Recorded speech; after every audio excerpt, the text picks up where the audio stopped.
All right, let's go ahead and get started. Last summer, I bought one of these inflatable swimming pools for the backyard for the kiddos, and it is awesome. I reviewed that in a separate video and also did some other videos with tips on how to cover it and store it and all that good stuff.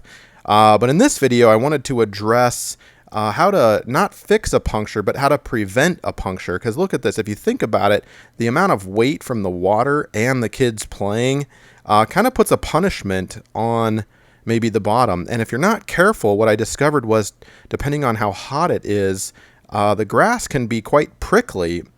We are currently in kind of a drought or nearing drought conditions.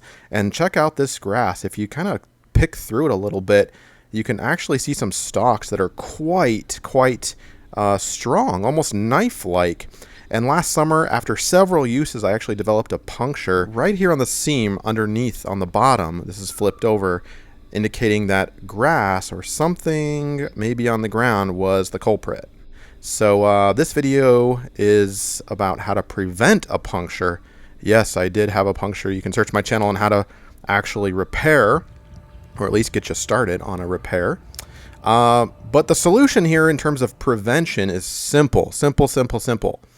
You see that tarp right there?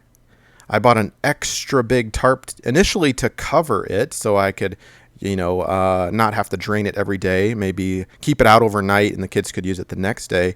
But the tarp actually can be basically a ground tarp to prevent, if you double it up, get it large enough, buy it large enough. I'll put a link down below for the size that I bought that works really well for this extra large pool.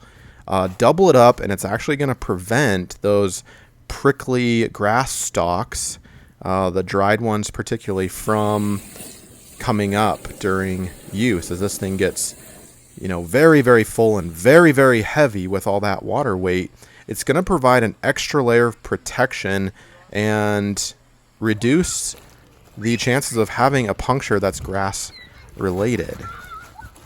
That's the theory anyway.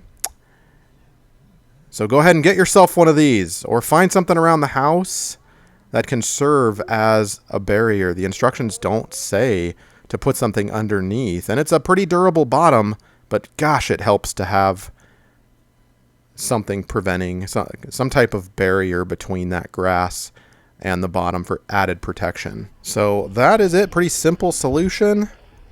That's my story, and I'm sticking to it. You can go ahead and drain it, clean it, dry it, store it.